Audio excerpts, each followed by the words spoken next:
Hello, everyone. Thank you for joining us. I'm Myles Calvert, president of SGCI. We're joined on this talk about running a residency 101 with Jenny Robinson of Jenny Robinson Studios in Sydney, Australia. Jenny, thank you for joining us. Thank you for inviting me, Miles. Nice to be chatting to my Americans again. And Canadian, right? Canadians. Okay, great. Thanks. Northern Hemisphere people then. Well, hopefully we get a whole bunch of global people in this talk. I thought it would Yes. be really interesting, and we were excited to reach out to you about residencies because between the two of us, we've been on quite a few residencies. We've been very fortunate and lucky to do that. And then Mhm. we're both running residencies in very different capacities. Yeah. So I know that I have a lot of questions for you, and then you're going to ask a few of me. Um, hmm I think we should just maybe dive in. We have a bit of a game plan about talking about our different structures about residencies and what that involves and how we run them. And then at the very end, if you're interested in sticking around, Jenny's going to give us a tour of her beautiful studio, which you can see half of it in her screen right now. You can How see does that most of it. sound? It won't take long. It won't take long. Quick rotate, quick It's rotate. small but beautifully formed. Well, I know that you've been in multiple places, but the longest place I'm guessing recently has been in San Francisco, and then with a 2 year kind of hiatus in Ljubljana, and now you have bounced to Sydney, Australia. So we're gonna dive in like that. Why Okay. did you choose that location now, and why a residency at all? Okay. Well, I mean, very briefly, I lived in San Francisco for 18, 20 years. And we decided we never really went there forever. I mean, I agreed to go there for 5 years and then take my kids back to England, but we were there for 20 years. But halfway through the last Trump presidency, we decided we'd had enough and we wanted to get out for a couple of years. And also I wanted to live in Europe while I was still a European because, we had Brexit. So we decided to move to Slovenia. So we went there for 2 years, and then half the time was COVID. So when COVID came along, it kind of changed a lot of things for everybody, I think, just, reevaluating your life and all that stuff. And we had I mean, show me a printmaker who doesn't want to set up a residency in, I don't know, Italy or in a sort of a warehouse somewhere and buy a big press. So I'd always wanted to do that. And, I was talking to my husband about it, and we had pretty much decided we weren't going to go back to live in America. We decided that 20 years was enough. And I'd always wanted to go back to London, but because of Brexit and all that stuff that was going on in England, I didn't want to go there. We thought about Italy, which is where we would have loved to have done it, but having lived in a country where you don't speak the language, we realized that that would be very difficult. And Italy's not the easiest place to set up businesses. There's a lot of stuff going on in Italy as well. So my husband is originally from Sydney, and my two boys were here, so they were studying here. So we decided that we'd come back to Australia and set up in Australia. And the other reason we chose Sydney was because I realized that there wasn't really facilities in Sydney for printmaking, like a large press, open press, something like the Kalar Institute just didn't exist here. Melbourne's got quite a lot, but in terms of actually accessing a big press like the one I've got here, it just didn't exist, and it was very hard to find anywhere. When we first moved here in 21, there was nowhere for me to print, absolutely no access to any etching presses at all. So that sort of made us realize that yes, we were right to move here because this Sydney really didn't have anything. So there was a big gap in the market in terms of being able to set something up here. So that was leading right into one of my questions. It's like you saw a gap in the market and then you went for it. Um, Was there a game plan of like, yes, we're going to move there. Yes, we're going to find a specific space. Is there a mission to your residency program or like a purpose beyond making prints? Yes, I mean, when I've moved around quite a lot, and it's very disruptive. It's very disruptive. I mean, this move in particular has been incredibly disruptive to my own career as a printmaker and as an artist. I had a good career in the States, and there's a lot I miss about the States. There really is. But it's also nice to be in a politically more relaxed place. Yeah. Um, I found America was so good for my career when we moved there from England. It was amazing. And the print community is unparalleled. I think the American or the Northern Hemisphere print community is unparalleled. You don't get it in Europe. You certainly don't get it in Australia. So I really miss that. I miss the generosity of the printmakers I met, and the enthusiasm and the openness to any ideas. It's very different here. I mean, it's much, much, much smaller, so it's a different situation. But yeah, I wanted to. So on the back of that, I wanted to create something that other people could use, so that I could create a community for myself. And also, what was missing in Sydney was, in fact, a print community, from what I could see. And that has proven to be the case, I think, from the feedback I've got. And people are very sort of thankful and enthusiastic. Not everyone, because Australia does have a bit of a tall poppy issue, especially with, a POM coming over here. A POM is a British person in Australia. I was going to Um, ask, thank you. yeah, a pommy bastard, they call us. Can Anyway, I ask you about the title, Jenny? Like, I remember talking to you before about what am I going to name this studio? So you decided on leaning back on how people know you by using your name, Jenny Robinson Print Studio. yeah, it wasn't my first choice, to be honest. It sounded a bit, I don't know, a bit poncy, but I couldn't think of another name. And also I was going for, initially anyway, we may rebrand down the road, but I was going for name recognition. Yeah. Um, but it turns out I don't have any in Australia. So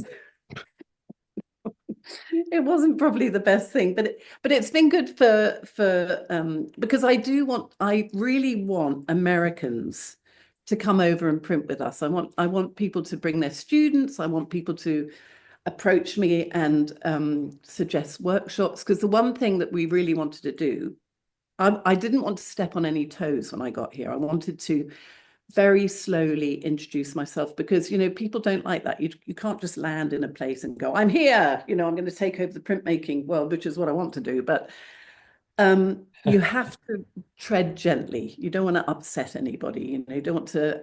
There are printmaking studios in Sydney, but they teach more basic stuff, sort of how to make a liner, how to make an etching, stuff like that. There's nowhere like this where you can just come and create. I mean, recently I've been working with quite a well-known painter here, and this is the issue a little bit with printmaking in Australia. They don't take it seriously. I mean, the painter did, the artists do, but once they've done she made like 12 monotypes, really large scale on the press. And then she was saying to me, now I need to stick these on a board. And what can I call them? Because I can't sell them if they're monotypes. I'm not going to call them monotypes. Hmm. And I was like, but if somebody of your caliber had an exhibition of monotypes, you'd raise the profile of printmaking in Australia, because really they don't rate it. It's really hard, much worse than I thought it was going to be. That's that's So kind of I was sort of interesting. saying, well, stick it on a board if you must. And I suppose if you draw on it, you could call it a mixed media, but Yeah. you shouldn't. You know what, You you, should. you mentioned like not stepping on toes, which I think is really, really important regardless of where you go. But you also brought something to the area in terms of a scale that is Mm, really hard to find. yeah. So those earlier conversations I had with you where you work big with your own research practice Hmm. and looking at that press behind you, what are those dimensions? That's 240 by 135 centimeters. So I Yeah, I yeah, can't convert that in my head, but it's big. it's big. Yeah, it's probably, yeah, I don't know, 84 by 50 something, maybe. Something. It's Um, quite big. it's one of the largest presses that Conrad Machine Co. makes, right? Hmm. Yeah, it was custom made. And Mm. one of the first things I did when I got here, I think we were talking about this the other day, was sort of deciding how I was going to introduce the idea. I mean, first of all, we got here and we couldn't find anywhere to live because this is one of the most expensive retail markets in the world. So we came here having sold our house in San Francisco with what we thought was quite a healthy budget. And we couldn't find a bloody, I don't know, couldn't find a plastic bag to buy. It was insane how expensive it is here. So anyway, we eventually, after looking for a year, we found this dilapidated one-story warehouse in the location we wanted, because I think location, when you're setting something up, I mean, it's hard to move to a country where you have no history, you don't know anyone. I mean, I knew literally nobody here. I have no history here. So things like location were really important. We wanted to be in the inner city, not out in an industrial zone somewhere. So we were very lucky to find this, but we do have a massive mortgage now. And we split it into three parts. So we've got the residency where we live, then we've got the middle part, which is the studio, and then we've got a rental next door that helps us pay off the Which mortgage. is smart. It's really great, yeah. And we love this area. It's in a very sort of thriving, cool, sort of up and coming area in the inner city.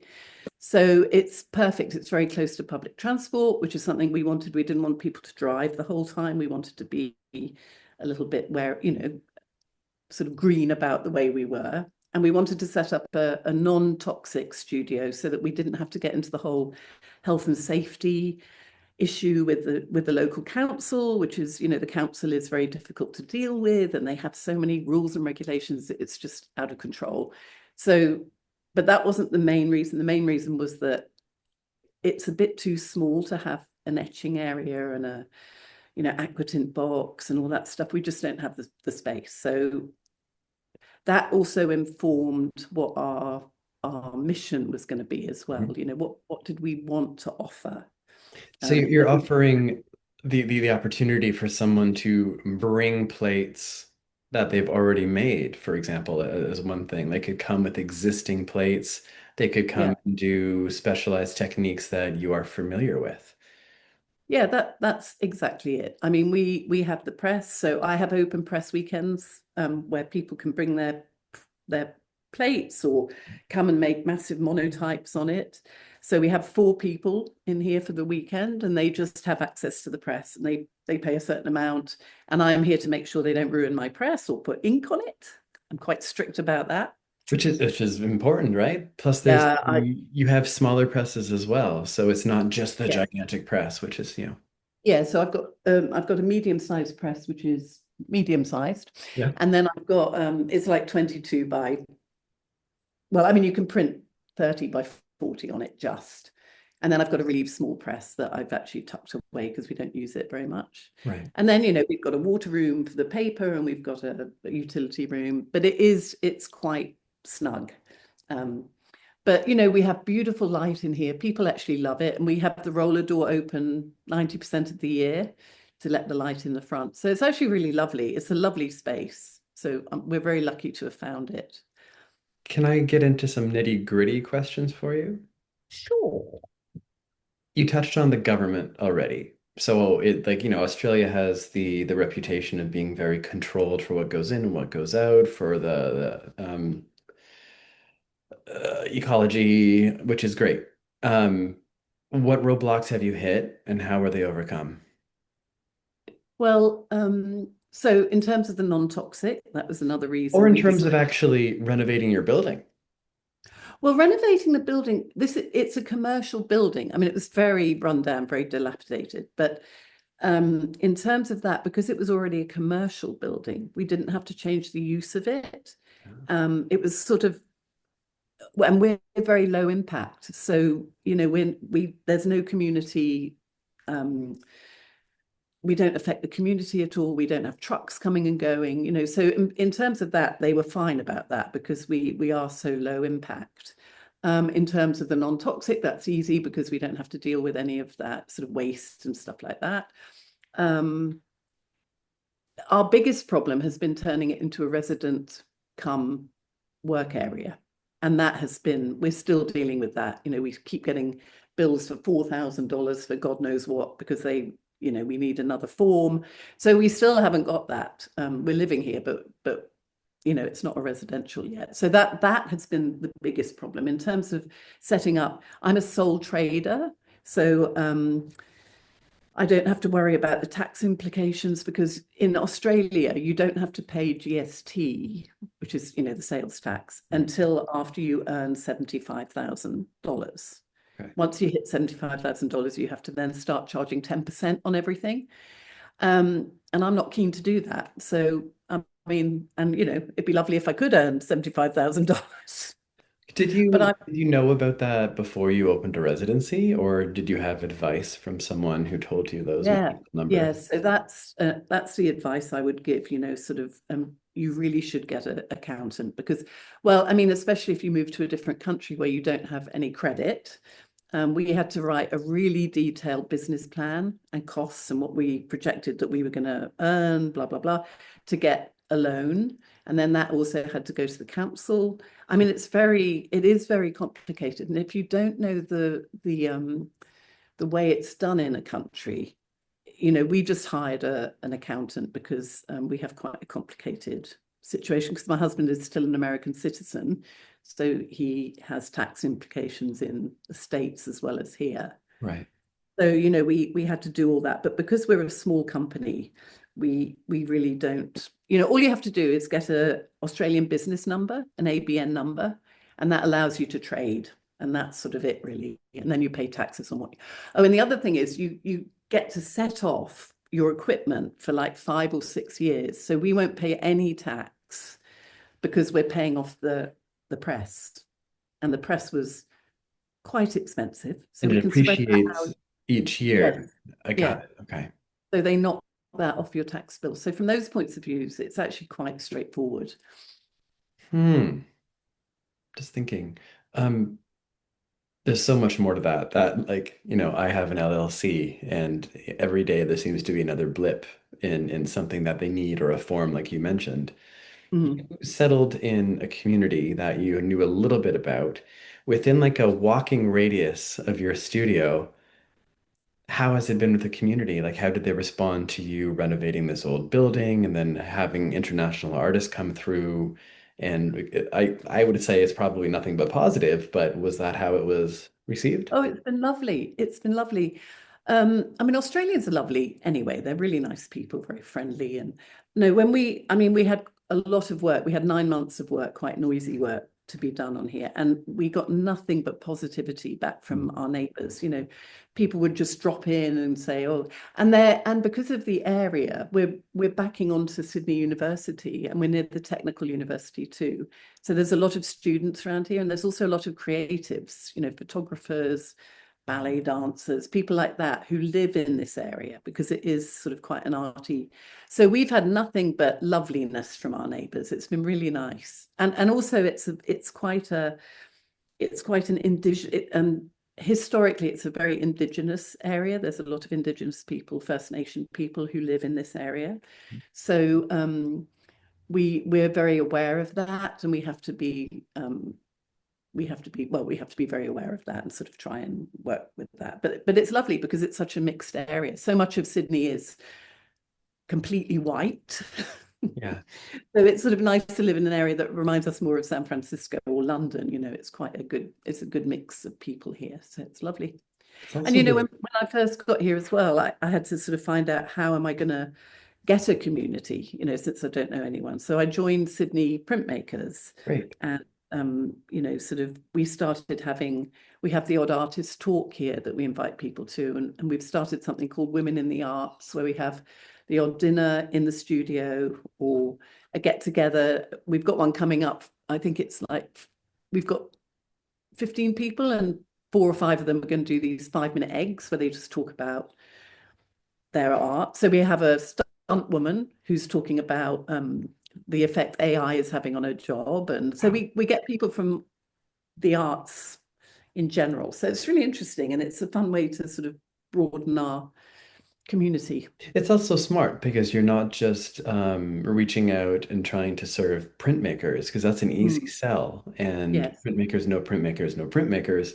If you reach out to those other areas, um, also being sandwiched between two academic institutions can be nothing Mm, but positive for the experience, I yes. would assume. Yes. Because some of the yeah, they've been to some of our things here, and I've started talking to them about perhaps having a program with some of their students where I get interns who work with artists, because they don't do anything like that in Australia. They don't have any visiting artist programs or sending their students out to do work experience in a in a studio. Well, Mm. because there aren't any, but there are now. Um, so that's what I've been talking to them about. Maybe they can get credit for coming in and helping me with an artist that I'm working with or something. But again, I'm doing it very slowly. I don't want to be sort of let's jump in there and be all like, and I feel that that's really worked for where I am. You just have to go slowly, slowly, And and then then it ramps up with interest and business and scheduled events. yeah. And nobody wants a pushy person from abroad. That's the key word. Yeah. Yes. Yep. So so it's been slow but positive. I mean, our first year, I have to say, my first year, which was September to September last year, it was hard, and I did wonder what the hell we had done Yeah. coming here and buying such an expensive press and setting up. I mean, I really just thought, oh, maybe I should just close it down and do my own work. Um, because a friend of mine came over and she said to me, she was nice to me, and she said to me, "How are you going, Jenny?" And I was like, "Oh," and I burst into tears and I was howling, and it was so embarrassing because I don't do that. But I just felt so sort of desperate. I was just like, I don't know what I've done. But this year it's been much more positive. We've had, like, I'd say 70% of the people who've come through have come back Mhm. multiple times for workshops or to work in the room here. So it has been much more positive. I feel much more positive about it this year. But you do have your ups and downs. Well, you're It's not clearly easy. on the other side of it because you're getting sponsorship. People are reaching out to you and Yeah. sponsoring you. Yes, yes. So we had Awagami wrote to me and sent me some quite a lot of paper actually, and a lot of sample packs which I give away. Um, and then Gamlin is sponsoring us as well because they, to introduce their inks to the Australian um, artists. So it's been really good actually. And this year we're doing the Sydney Contemporary Art Fair. We have a booth and we'll be showing some of the work that some of our painter artists have done while they've been with us. And I will call them monotypes. Well done. How will you present them? I'll just stick them on the wall with magnets. Well They're done. quite big, Yeah. so I'm not going to frame them. But I've also, the other thing that I did to try and sort of get some attention was I asked 10 of the artists who have been through our doors in our first year to make some work for a portfolio. Mhm. Um, so we've done an edition varie, which is a bit of an anathema here. People are like, oh no, you can't make an edition that's all different, because they've been taught, that they have to do it very traditionally. And I was like, no, we'll just, make 12 different prints of the same with the same matrix, just go mad.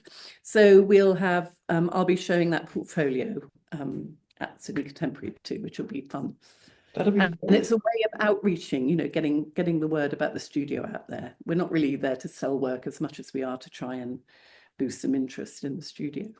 Like when you say you've had roughly 70% of them come back, like it's a big ask because if you're in Australia, quite a few of those people were not Australian, right? So for them Well, to come back. most of our sort of everyday artists are obviously Australians, but we have quite a few coming over from New Zealand. Um, and I was asked to do a keynote speech over there for their Printopia. It's a bit like SGCI, but a very small little one. And I went over and I did it, and it was great because just that outreach. We now have got quite a lot of New Zealanders coming over, and we have Australians coming up from Tasmania, which is right down the bottom. And we've had Americans. I mean, we have Sarah Amos coming. She's quite a well-known Australian American printmaker, and she comes and teaches a masterclass every year.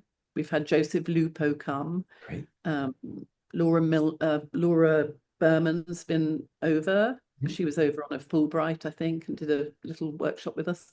So, but I'm very keen to get more people to come. If they're in Australia, we obviously can't afford to pay for people to come out, but if they're here anyway, or they can get a sabbatical, or they can come on a Fulbright, although So I what know would that. that ideally look like for you? Well, they would be here already. Yeah. And then I would invite them to come. And so what we do with Sarah is she comes over once a year anyway. And then she comes and teaches a masterclass here for 5 days. And we obviously pay her. And then we put her up in a nice little hotel around the corner. Um, and I always get a lot of people signing up for that one because she's really good. So that's what it would look like. People would be here anyway, and then we would get them to come and teach a masterclass of their choosing. Right. And the reason we do masterclasses is because I think the way printmaking's been taught in Australia over the last 30 years is very traditional, and it seems like the same three people have taught everybody in Australia. So there's a definite style to the way that they approach printmaking. But we're trying to change that and sort of and show people. We really want to sort of show people that you can do anything with printmaking. I was teaching a workshop the other day, Japanese backing techniques, Yeah. and this woman said to me, I put my finger through her print, made a big hole in it. So I was like, oh, that's fine. I can fix that. So I sort of fixed it, but you could still see this great big tear. Um, and I said to her, that's fine. We'll just watercolor in there and it'll disappear. And she was like, oh no, no, no, no. Because once you've done a print, you can't touch it. That's it. If you've ruined, I'm like, oh, that's bollocks. Just fill it in with some water. Anyway, she did, and you could not see the tear. It was fine, and it was only a practice piece. But her mentality was like, no, if you don't do it perfectly the first time, you can't touch it. Rip it up, And I'm throw it like, away. that's rubbish. Yeah, that's rubbish. So it's a sort of a mindset that I'm keen to change. Well, Like, yes, I you can hope you do do. massive prints and you can do just one, you can do whatever you like. You can extend it, or I don't know. So it's just sort of trying to bring a new aspect, a It sounds different like a way of fresh approach. fresh. And I would say that, going to the SGCI conferences for the past few years, and I believe that's one of the reasons how I got to know you quite well, is all of the freshness and all of the new ideas and exciting prints that you see each year. Mm. Um, when was the last SGC you went to? Oh God. Oh God, it was that awful one in Las Vegas. I cut out of there. I hated that. I Me? cut out of there a few days early. And I was going to go to Puerto Rico because I was coming up to Alfred to do that residency, remember? Yes. Then go down to Puerto Rico. But then COVID started. Right. And we were in Italy when it started in Italy, and it was terrible. And I Mm. remember I remember you and Joe saying to me, "Oh, come anywhere. It's only the flu." And I was like, "No chance. I am not leaving Europe." For the record, I was Yes. trying to make a nice little transition to talk about you coming to Alfred University and working for the Institute for Electronic Arts. Yes. And I love that first residency I did. I bloody loved it. And I want to come back. I really do. I was bummed that I couldn't come. Well, But sorry. go ahead, go ahead. No, I was going to say, I'm sort of trying to run this private thing here, and it's a struggle. But you're new to this job relatively, aren't you? And how do you find the difference then between, I mean, you haven't run a private one, but what's the difference, do you think, between a privately run residency and an academic residency? Well, I think a few things are interesting because I want to acknowledge when you inherit a residency program that someone else started, there's this legacy behind it and this idea of how it's been run, how it's always been run. But with new directors, things are clearly going to change. Mhm. So Per Boda, Jesse Chevron, and Joseph Shear started the Institute for Electronic Arts, Alfred University, with a focus on video, sound, experimentation, tools, and print. And then it has evolved. Miranda Metcalf was the director for a year, and I took over for her almost 1 year ago and one Mm. month, um, with some institutional knowledge. So that made it, a lot easier. So Mm. while I was teaching at Alfred, having all of those residents coming through the IAA, I'm like, this is a really interesting program, and I've never seen anything like that Mm, tied to academia. I've seen some right. private fancy print studios, which are very well known, doing similar things, but nothing that has print experimentation, research, technology, video, and sound in one residency. I And think it's, that's the fabulous thing about it. Yeah.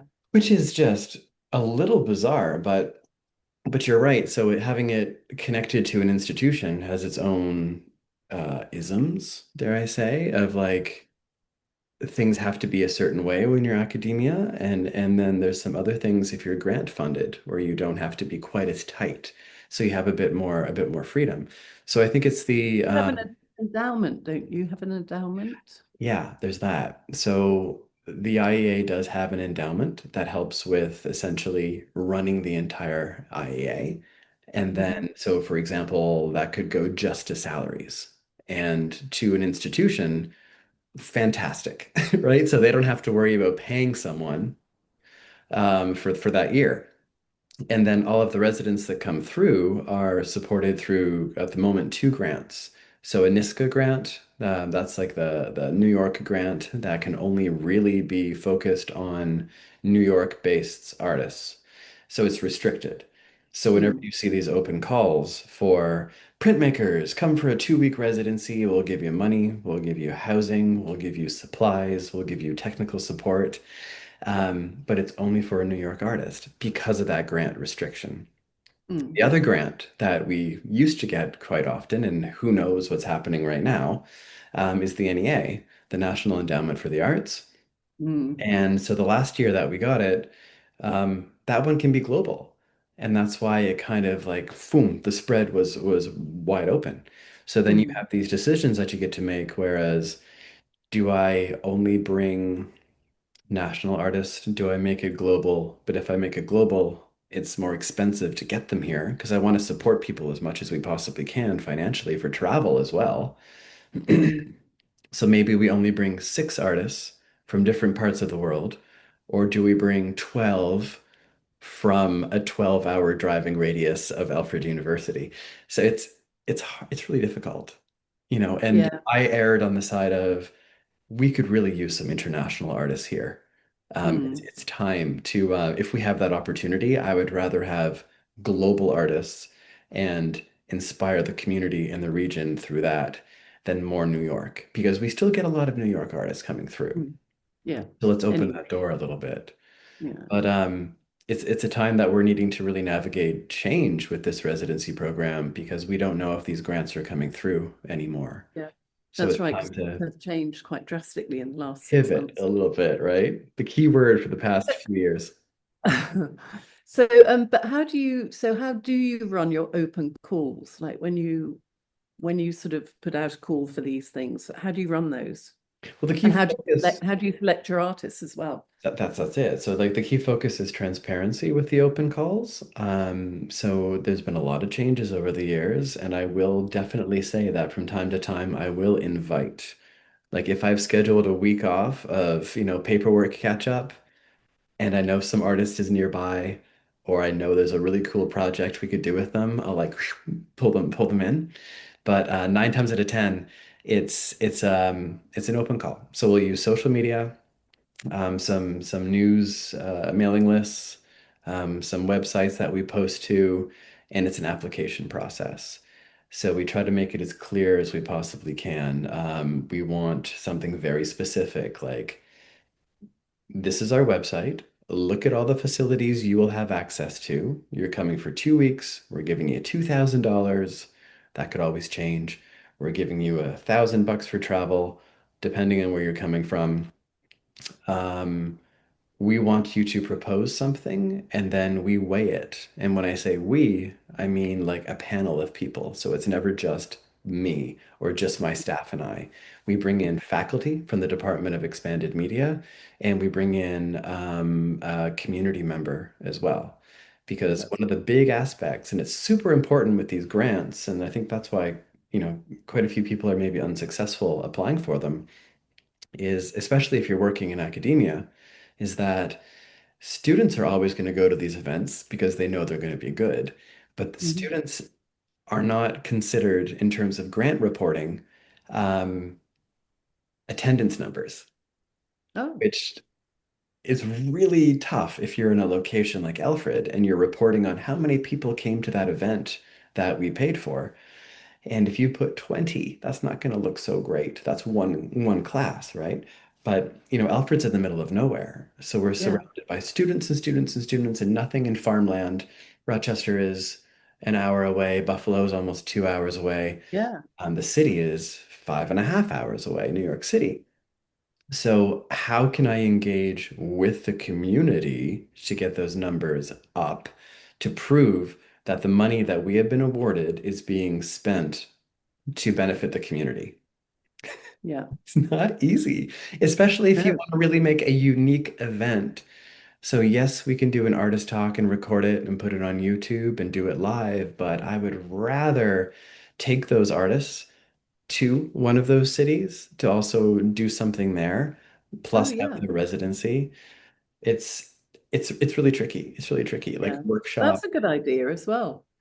You know, to Yeah, take the artist to, I mean, Rochester's got a very thriving it print does. community, doesn't it, as And one of the well? things that we've kind of secured there is a partnership with Rochester Contemporary Art Center. So every year we feature alumni from our programs. So Oh, it that's proves to the people who are giving us these grants that we build relationships with our artists. We're not a revolving door of people coming in, using our facilities, taking this amazing work and then leaving. yeah, We foster communication, and we do that by curating them into other exhibitions, featuring them on our website permanently, and collecting them into our archive, which is both digital and physical. So, and that's accessible to the public. yeah, So, but it's tricky. yeah. But it is a fantastic program. I mean, honestly, I loved my time in Alfred, and I want to come back. But you know, when you have all these people applying to you, we all know that I mean, we all have rejection letters throughout our whole lives, and you get used to it, but still. Well, Um, hang on, let's touch on that for a second. When we apply for residencies and exhibitions, what do you do if you don't hear anything? I think it's rude because you know, honestly, I just think it's really rude when people don't get back to you. I mean, all they have to do is say, "I'm very sorry you didn't get the job or you didn't get the thing," and it just all the effort it takes to apply for those things. Sometimes it takes bloody days or weeks, and then just not to. I mean, I think it's really important Yeah. to respect the time that people have spent on it and just say, "Look, sorry, try again next year." I think rejection letters. I mean, you don't have to give masses of feedback because often they'll say they don't give you feedback, which is fair enough because sometimes there's a lot of entries. But I think it's really important to just say, you know, sorry you didn't get in, blah, blah. I mean, I think it's really important. And I think with a smaller residency program, which, you know, I mean, none of us are huge. And I don't get into that yet, so I don't have to deal with that. But I mean, I'm sure, have to. What do you do? Do you write them letters, Myles? Sure do. Yeah. Absolutely. Well, here's the thing. Like if you have a staff of 20 supporting your residency program, good for you. You should offer individual feedback. Go Mm. for it. You've got the staff for it. At the moment, it is yours truly. Hmm. There was full-time staff. We're getting another full-time staff in about 2 weeks. And I have two lovely interns, but they're only during the academic year, right? So if, for example, one of the last calls that we had 240 applicants for it, and we could accept 6 or 7, maybe 8 people for that residency. And I can't give people individual feedback, No, you no, know. you can't, and you So can't be expected to not in but those in numbers. the sorry, it didn't work this time email, I did put the top 5 reasons as to why quite a few of the applicants were not working. And it Mm, was things like you submitted more images than we requested. Quick cut. And I think mm, that's a little cutthroat, and I love it because I don't mm, want to look through 240 applications. Say what you will about that, but if I ask for 10 and you give me 12, I'm not looking at any of them. mm. That's me. Another one was the scope of the project was too big for 2 weeks. So you have assistants, technical assistants from one or two people from 9 to 5, Monday to Friday, unless we have another agreed upon schedule. And if you're proposing, an addition of 50 different prints and 25 of each one, that's never going to happen. Like that will just destroy the staff and the artist. Another thing I think was they didn't actually read what the facilities were. And we've Mm. had people apply for the print-based residency wanting to do ceramics. And it's an easy whoosh, I'm It sorry. is. It's an easy cut. Yeah. So look what is available to you and what is feasible during the amount of time and what is your experience? So if the residencies that we run, we expect our residents to have familiarity to a competent and above level of the facilities they wish to use. We're Yeah. not teaching people how to use the facilities, but we're assisting you with them, mainly so you don't break them, but also Yeah. achieve the results that you want. And Yeah. once we see that you're really comfortable with it, we back off. So Yeah. that was another question I was going to have for you. How much of a helicopter print studio manager are you? I am 100% helicopter because that press cost me a fortune. I mean, I won the Mario Vatti Prize a few years ago. So that money, they give you, that's a $40,000 prize. That is the largest financial printmaking prize in the world, is it not? Well, for printmaking, but they give quite a lot of money here, and yes, um, they do give quite a lot of money here in Australia, but it's don't even get me into that. But so yeah, and my blankets cost a fortune. And that I somebody was running a workshop in here a few weeks ago, and this woman got red ink all over the center of my blanket. No, those blankets are spotless Jenny, we because I have a am a surprise helicopter. guest. She's here with us. She's going to respond to your comment. Is that okay? I could have killed her. But luckily, it was water-based ink, Yeah. which she'd been told not to use, but she used it anyway. And she used it because she thought we'd tell her not to, because she'd already been told not to use it. Anyway, she used it and it bled right through the blankets. And it took me like 3 hours to clean. But because it was water-based, It I came out. got most of it out. But you have to keep an eye on them because people just don't care. I mean, I've found that I would say 90% of my participants here are very good. They respect the stuff. And I give them a talk at the beginning. Don't get ink on my blanket. Not quite like that, but and I run them through how to clean their rollers. And I don't care if they know it already. I just do it Yeah. because if I don't do it, but I've had people who like scratch the surfaces. I say, don't cut on the glass. They cut on the glass. Don't do this, don't do this. They do it anyway. And so I have to be in here, even when I have an open press weekend, which in theory should be easy for me because I should be able to sit in the house and have a cup of tea. But I can't leave them because they forget to wash their hands or they get ink all over the towels. And it's just like, so yeah, at the moment, because I'm still relatively new at it, I do keep and I won't let them use that press without me or an assistant. I've started hiring an assistant for some of Ah, the work. A student, well, she's not a student anymore, but she's amazing. She's like completely in control of them. And she's just here I pay her, obviously, but she's worth her weight in gold because she keeps an eye on them and she helps them with their paper and stuff. So but yeah, no, I do not let them do anything because even seasoned people, it just depends on their mentality about how they're going to look after, and it's my baby, it's my press, it's my print shop. I've spent a lot of time getting this right because I think if you're going to set up a print shop, it has to be professional. People have to have everything they need, yeah. and they need to learn to look after the stuff too. So yeah, I am a big helicopter person in It's this studio. it's semi-similar, but there's this whole open communication thing when I have my residents come through. It's Mm. when I have my assistants, like the interns or that full-time person who I'm getting again, they become their number one. And unless they're doing something really technical in print that they need my assistance, it's the assistant that they go to first for communication. And then we quickly do this little dance in maybe 1 or 2 days, and we can figure out what kind of communication they prefer on their residency.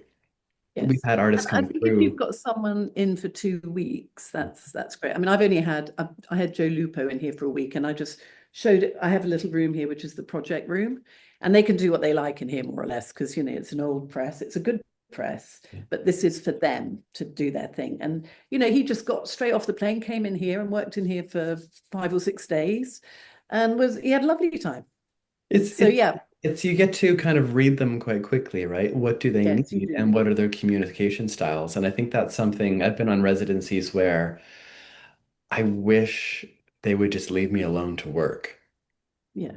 So Yes, I that's think we've been on residencies together where we're like the eye contact says everything, right? yeah. The no communication. I'm like, okay, it's I ask if I can't read the resident who's coming through, I'm like, do you want me to check in a few Mm, hours? What do you prefer? And I think they always like that communication style, especially if they're doing something that is not physically using the facilities at the time. Like I mm, don't ever want to intrude because, this is their time and their space, mm, mm, but I will step in if mm. things are getting a little manic You did. or Yes, potentially exactly. dangerous, right? Yeah, and how do you ask for feedback from your residents to like, sit? Absolutely. And I think that's part of the transparency. So at the end of all the residencies, they're provided with a exit questionnaire. And it comes right to me. It's anonymous. It's like, okay, what do you wish you would have had at this residency? So if I have it, I'll try to buy it if I have it in the budget. What project did you accomplish while you're here? And there's a little Mm, section there that I take their words verbatim and we use it for the social media postings. So tell us about the project that you made while you were here, and then a section, where do you think it's going? And then give us your honest feedback. What would have improved this residency? I'm not responsible for the bed sheets at the apartment, but what else could I change at this residency program to make it better and better and better? Like so far, the feedback has been really, really positive. mhm, A few things of, well, I wish you would, for video and sound people. I wish you would have had more sandbags to weigh down some of the equipment.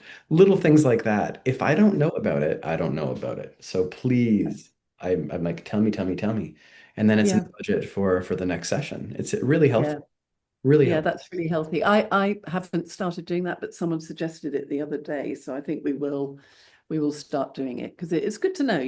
If people you want people to have a lovely time, Oh, to have the best absolutely, time. absolutely. I think Yeah. one kind of telltale of a good residency, and it's not written in stone or everything, but like we started IEA Editions, which is going to be launching in October. And quite a few of our residents that come through, when, Joe Shear, when he was running the residency, he'd be like, oh, we should probably make an edition together. And just because he's got the energy, he's got the time, he wants to do it. And they would make a great addition with somebody, and then it's sitting in the flat files. So now Mm, all of that is now under my kind of supervision and like let's do something with it. So on our mm, website, we do have IEA editions.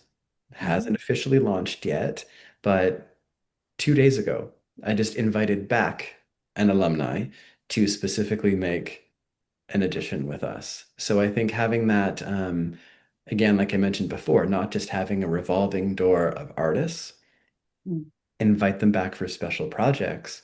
And it's kind of like you're building relationships and you're collecting, obviously friendships, but you're mm, also this trust. And then that's part of the reputation that gets out about the reputation, about the residency, about, mm, how you treat your residents while they're there. And that mhm. doesn't mean whining and dining them. It just says, giving them extra opportunities that you see. If I'm curating an exhibition, I'm going to think back a few years. I'm like, oh, and I'm going to pull from those different years and those great experiences. Yeah, But yeah, it's, it's it's great. the I best think part it's of the lovely job. to invite people back as well because then, like you say, you do build a real relationship with them over time, which It's is probably the best part of the job. It really is. yes. Like Rita McDonald is a good example. She did a residency, and then we invited her back specifically to make editions. But we planned those editions in advance, and we worked on it together.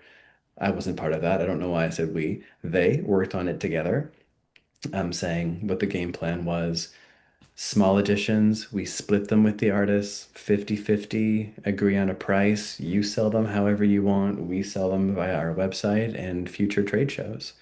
I Yeah, that's think great. that might be one of the ways that we can kind of stay with our heads above water if we don't get all of the normal grants that we've been getting for 20 years. Yeah, they've been cut back a bit, haven't they? Just a little bit, just a little bit. Do you think this might be a good time to maybe look if there's any chat questions? I haven't even looked Yes, over there. yes, yes. Have a look. Angela. Hi, Jenny. We met briefly at Kala around 2010. I'm now in the Philippines and trying to reinvigorate the printmaking community through the many islands. Amazing. Oh, American wow. printmaker friends have been advising me on various approaches and future collaborations, including teaching, workshops, and attending residencies here in Asia as a type of personal travel. Well, there you go. Because, there's Miranda's, I mean, there's that Chiang Mai one. There's one in Fiji too, Oh, which is a lithography one, which oh, is run by a guy called Peter Lancaster, I think, who's in Fiji. Lovely. I'll Fiji's go. gorgeous. I'll go to Fiji with you. Yeah. And there's me. Oh, well, exactly. Bounce, bounce, And bounce. then, yeah, in Melbourne, there's a bunch in Melbourne, actually. There are some questions for you. Are you interested in reaching out to printmaking studios in Southeast Asia, Thailand, Yes. and Hong Kong? Oh God, yes. Hong Kong. Yeah, because that didn't happen, did it? The Southern Graphics, oh no, the Impact Conference in Hong Kong was supposed to be in Hong Kong during COVID, and they Right. had to cancel it. But they had this, a bit like, Puerto Rico, they had this wonderful conference arranged with exhibitions and stuff, and never happened. So yes, definitely Hong Kong and Philippines and Thailand. Yeah. It's kind of the perfect opportunity for us to drop SGCI, to drop a little nugget of fun information, an unofficial early news announcement. August 20th, we're going to be having a live information session about SGCI going to Chiang Mai, Thailand, a residency excursion, which our members can sign up for, including a portfolio exchange if people can't physically get there themselves. It's very exciting. It's one of two or potentially three international locations for us to go. So I hope August 20th. Australia is on that list. I hope Australia's on that list. In the future, it will be. I'm sure. If We not, are a I'm long coming. way, but once you get here, it doesn't see. And the beaches here are amazing. Sydney is amazing. It's such a lovely city. It really Question is for a, you. yes. Regarding grants for your studio, how about working with cultural councils? The Goethe Institute, the Alliance Francaise, Spanish Consulate. Oh, consulates. That's an excellent Hmm. idea. Japan Foundation, Fulbright, etc. Fulbright's on the rocky territory right now. They want to work in Southeast Asia countries and former colonies. Hey, Oh, who's that hey. from? I'm Contact same, me. same person. That's I, from Angela Silva, who you met at Kala 15 yes. years ago. Yes, yes. Hi, Angela. Hi, Angela. Yeah, no, I'm really bad at the whole grant. There are grants. There are lots of grants in Sydney, in Australia, actually. They give a lot of money to the arts, but I haven't found my footing strongly enough yet to do that, but I will. I mean, I'd love to get grants to bring people over, actually, Right. because a lot of the grants are very strong on bringing international people over to Australia to do their thing. So yeah, and to do it through consulates would be amazing too. So I should definitely look into that. Well, it's worth saying that I would say I spend 50% of my time at work writing grants or reporting on grants after using them. And it Nightmare. is a part-time job or a Yeah. full-time job, depending on how many you have on the go. So if Yeah. you don't have physical assistance, you are sitting there a lot at the computer. So I think it's worth mentioning that it's an It's a effort. lot of work. It is. It's a lot of work, which is why I don't do it because I'm busy enough at the moment trying to run this place. So Is Are there any follow-up questions that you wanted to ask? I don't think so. I think we've covered most things, haven't we? There's one more question. Oh, maybe even two in the chat. And then I've got a little bit of news, and we would love to have a quick tour of your studio if you're okay with that. Yeah, I don't know how to do that. Will I just walk around with my computer? Yeah, why not? Yeah, okay. Question first. Question first. Um, in starting a residency program, how much is modeled off your experience as an artist versus your own vision for your own unique program? That is a really good question, actually. I would say, I mean, we're still a work in progress. So, my original ideas for this residency have changed a lot over the first year. And now we're in the second year. I'm sort of solidifying much more what it is that I want from this space. So, we don't have a place for people to stay. That was something I was hoping that we'd find a much bigger place for this, twice the size at least, and have a bedroom, but we don't do that. So, and I would say probably 80% of it is off my own experiences of other residencies. So Kalar Institute of Art, where I worked for nearly 20 years, when I lived in the Bay Area, that I've modeled a lot on that on a much, much smaller scale. Art Print Residence, where Myles and I have been together as well as separately. Um, I modeled a bit on them. And actually, every residence I've been on has had some element that I have used in this studio. So that's definitely been really important. And also, having been to lots of different residencies of different sizes, it made me realize that it is doable. You just have to have a strong sort of idea for what you want. And also, I want to be able to continue my work. I mean, this whole process has been incredibly disruptive for my own personal practice. I found it really hard to get back into it. I didn't work for 3 years because I couldn't find a press to work on, and we were moving.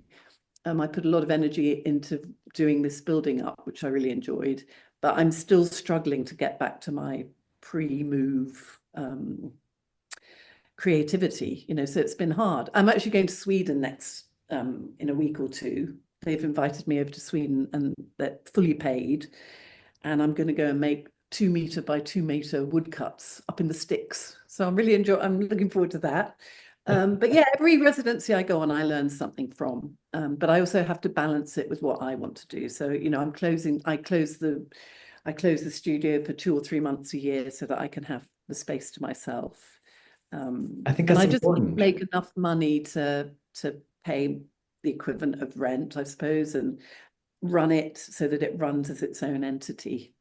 Sorry, what did you say, Michael? I just think that's really, really important, or else you're going to lose your ambition and your love for what you do if you don't have Yeah, time to do your own practice. And yeah, it's it's very smart because there aren't very many of us who could just do our own work and have yeah, that cover all of our expenses. Like that's just not yeah. feasible. And honestly, I've never done anything like this before. I've taught a bit in universities and I've done visiting artists and stuff, but I've only ever really been an artist who works and sells her work to make a living.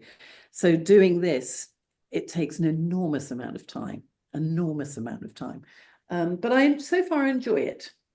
Um, Okay. So when you stop enjoying it, I will take it over for you. all right, no worries. Do that, mate. 100%. I need to promote two upcoming open calls for SGCI. We have the inclusions portfolio. The deadline to apply is August 1st. Details on the website. And then we also have coming up for September 1st, we have the 2026 members juried exhibition. These are both going to be based in Texas. All the information is on the website. This is a big, beautiful venue, and we're really, really excited about it. More promotions are going to be coming out on our social media sooner than later. The juror for the members juried exhibition is Carlos Hernandez, which is very exciting as well. So thank you to him for doing that. Um, a quick little thank you, but I'd love to see you around your studio. I just want to thank everyone for attending this event as well, in case you need to run off and have dinner or whatever time it is where you are. Jenny has generously offered a little tour of the studio. Um, yeah, It please won't stick take a around if you minute. can. Right. I'm first of all, you can chatter away. I'm going to open my roller door because I have this open most of the time. It's actually pretty cold at the moment in Sydney. So I'm Oh, just going to put this up. amazing. Yeah. So the roller door is down at the moment, but look at that light. I do have lovely light. So I always have my roller door open. It's not raining. The dream.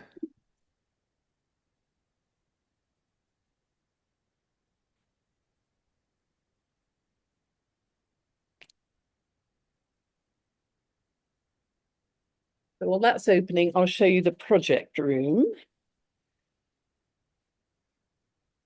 This is where you've got two presses? So this is my smaller press. Actually, the other thing I was going to say was that I got most of the equipment that I have in this studio for free. When I got here, somebody offered me this when I very first got here. I only knew one person and they had a press, which they didn't use. So this is a Hildav. This is a Australian press. And Hmm. it's actually 28 inches by 50. And it's a lovely press. It works incredibly well. So this is the project room. This is the room that we look at that light. Gorgeous. Um, this is the room that I rent out. We try and keep the price really low for here. And this is where students come. I mean, not students. This is where artists come.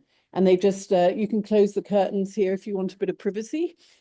And you can just work in here, do your own thing.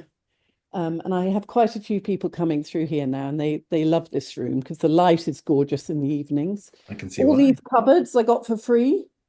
These tables, which are they were made for a lithographic studio. I got 4 of these. They're all on wheels. They're all exactly the same height. And this is the darling. This is my American French tool press. Beautiful press, really works incredibly well. And then I have a little utility room in here, which is where, we just have various stuff. It's not, I mean, it really isn't as big as I had wanted, but it does work. And then in here we have this big sink. Sorry, not doing very well with the photographing No, here. you're fine. Is that for like soaking paper? Yeah, so this is quite a big sink. Clean. Great. We have to chop the legs off to get it in here. And then originally my idea, we've got this big roof up here, was to put in an extra room upstairs, but the cost of doing anything like that is a bit insane here. So we decided not to. So there you are. That's it. Small but beautifully formed. It seems to have a nice flow to it as well. Like all the photos that you're posting and the residents who are coming through, it seems to be just, it works for a certain number of people. And any It more does. I becomes mean, chaotic. yes, we do these master classes and we limit it to 5 people. And it's professional artists we're after. We're not after hobbyists or, I mean, that sounds a bit, but we want professional artists who really want to come here and make big prints or, do whatever it is they want to do. I've got a woman who's coming in to do a 2-meter print this weekend. Um, and so yeah, we're aiming for people who really want to sort of boost up their portfolios or extend their practice and stuff like that. Well, working on a scale with that big press that you have, like that is one of the major draws for your residency. And Yes, we were it kind talking of about is. this, right? Like Yes. every residency that we've been on has one thing that they're really, really kind of focusing and good at. And I think yours is scale. Yes, and we do have one of the biggest presses. I should say we've got the biggest French tool press in the Southern Hemisphere, but we also have one of the biggest presses in Australia. And to have it in an inner city location is just, it's so great because we have people popping in all the time now who want to look at it or who want to work on it. And that's really, I think, where I'm wanting to go now is to work with artists who want to create, really big monotypes or works on paper. And I work with them. They hire me by the couple of days, and then we just like hunker down and I try and make sure that they get whatever they want to printmaking wise out of their experience. And so far it's been lovely. It's been a lovely change from just working on my own. I really enjoy it. Oh, absolutely. Absolutely. Yeah. Yeah. Jenny, So it's always a pleasure chatting to you. you too, Myles. Thank you very much for inviting me. It's Thank you nice to be for connected with my printmaking people oh up heck north. yeah. It's we're gonna have this re-recorded. It is recorded. We'll have it up on our website eventually. We'll do some little edits.